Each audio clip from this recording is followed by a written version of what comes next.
আমি যখন মাদ্রাসায় ছিলাম, আমি যখন এই ইমরান ছিলাম না, অন্য ইমরান ছিলাম।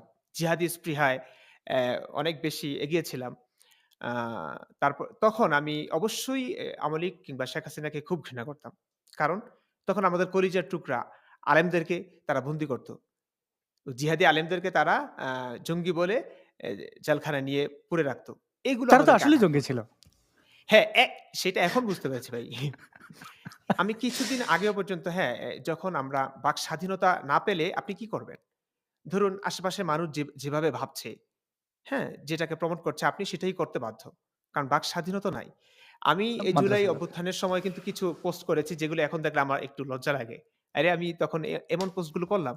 কারণ তুমি মানুষটাকে আওয়ামী লীগ এমন কিছু কথা লিখেছি, আওয়ামী লীগের বিরুদ্ধে কথা লিখেছি। কিন্তু বা আমি শেখ এখন হাসিনার উপলব্ধি জামাই করতে হচ্ছে মোদি। মানে হ্যাঁ, এগুলো তো হ্যাঁ। মাদ্রাসার এগুলো হচ্ছে ছাত্রদের ওই জন্য আমাদের কম মাদ্রাসার শেখানো। ছাত্ররা সবসময় বলে, ইনবক্সে শুনেছি।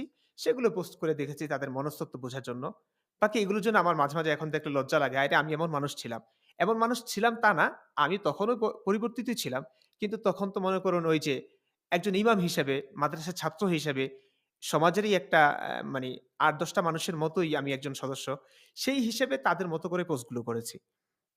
এটা হচ্ছে কথা। কিন্তু এখন আমি উপলব্ধি করতে পারছি যে আ আওয়ামী লীগ সরকারের পতনের পর দেশটা যে আফগানিস্তান হচ্ছে, মব জাস্টিস হচ্ছে, এগুলো তো আমাকে ব্যথা দেয়।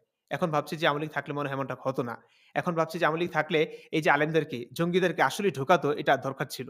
এমন সরকার দরকার। তবে হ্যাঁ, আওয়ামী লীগ সরকারও যদি কোনো অন্যায় করে, নিরপরাধ মানুষকে মারে, গুম করে, খুন করে, আমি অবশ্যই প্রতিবাদ